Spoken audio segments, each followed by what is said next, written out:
Wasn't part of the reason that they originally put headquarters out in Langley was so that it was far enough away that you wouldn't have that kind of meddling, like political meddling?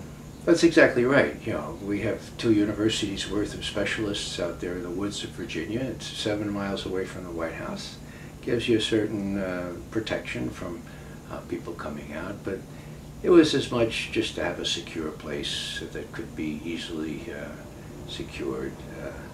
The highway, the George Washington Parkway, had just been built, and it was smart to get people out there on their own campus where, as I say, security was easier. And of course, you know, 7 miles in a limousine is 7 minutes or 10 minutes, and this hasn't, you know, the geographic distance has not prevented the Vice President of the United States or Scooter Libby, each of which visited the agency 15 times. Scooter Libby probably more. And that was unusual, wasn't it? Well, people say, you know, was that unusual, McGovern? I said, no, that's not unusual. That's unprecedented. I worked at the place for 27 years. Never once did a vice president come to visit the analysts to help them with their analysis or even to get a briefing. I mean, that's not the way business was conducted. You went down to them. I did that every other morning, my teammate and I, okay? If they needed more information than I had in my personal possession or that I had in my head, I'd bring down the experts the next morning. Or if it was urgent, I'd bring them down the next hour. That's the way business was conducted. This prospect of, you know, a 30-year-old GS-12 or 13, you know, mid-level analyst sitting across from the Vice President of the United States with the head of the agency standing behind him, that just was unconscionable that George Tenet had permitted that.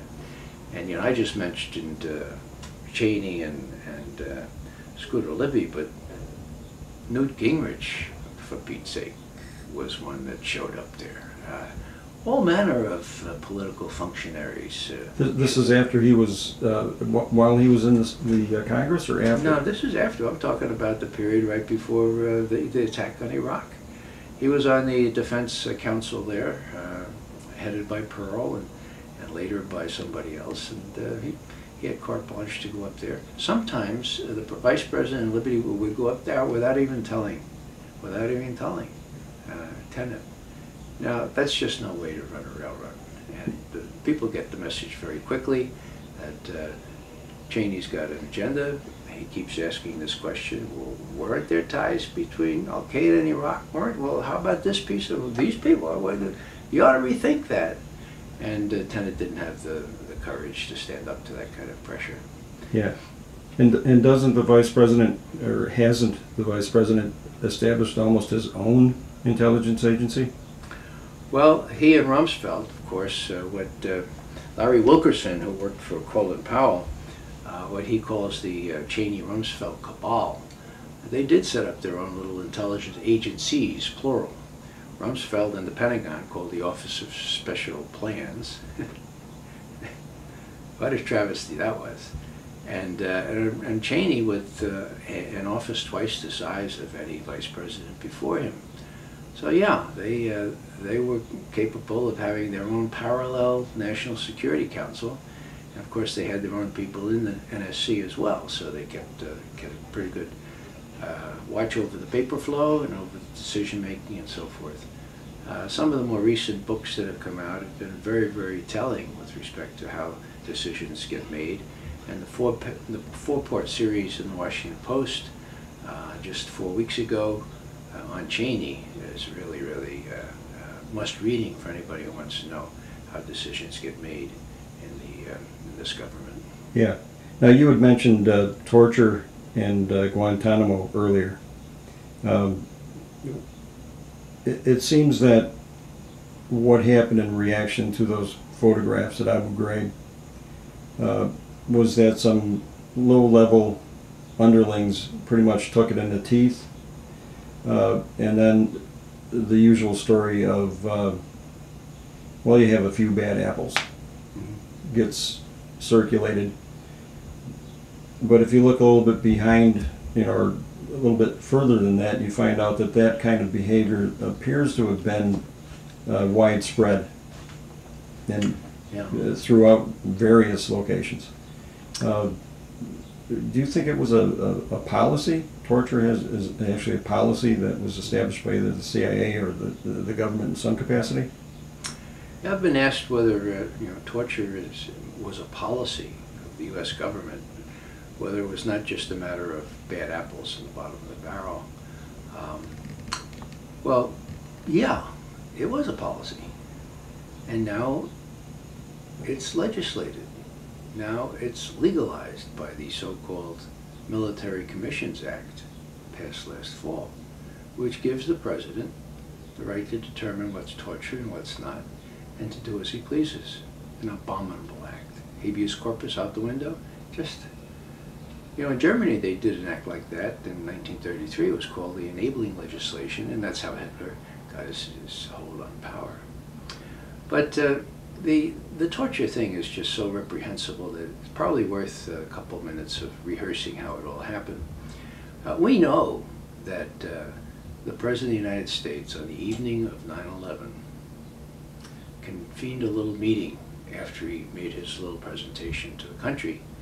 And we know Rumsfeld and Richard Clarke were both there. I don't know if there were others as well. How do I know this? Well, Richard Clarke wrote a book and he included this. And what he quotes the president as saying is this: "We're at war. You have carte blanche to do anything. No hurdles in your way. We're going to just pursue this single-mindedly." And according to Clarke, Rumsfeld, of all people, interjects and says, well, we can't really, international law would prevent us from doing some things. And Clarke says the president bit off his head. And he said, "I don't care what the international lawyers say, we're going to kick some ass," quote, end quote, okay? Now, that set the tone. 3 days later, Cheney's on Meet the Press or one of those things, and he talks about, well, we're going to have to do the dark side now, we're going to unleash our intelligence agencies to do things that, the dark side things, Everybody kind of nods, Well, what happened? Well, I was no longer briefing in the White House, but I can visualize what happened.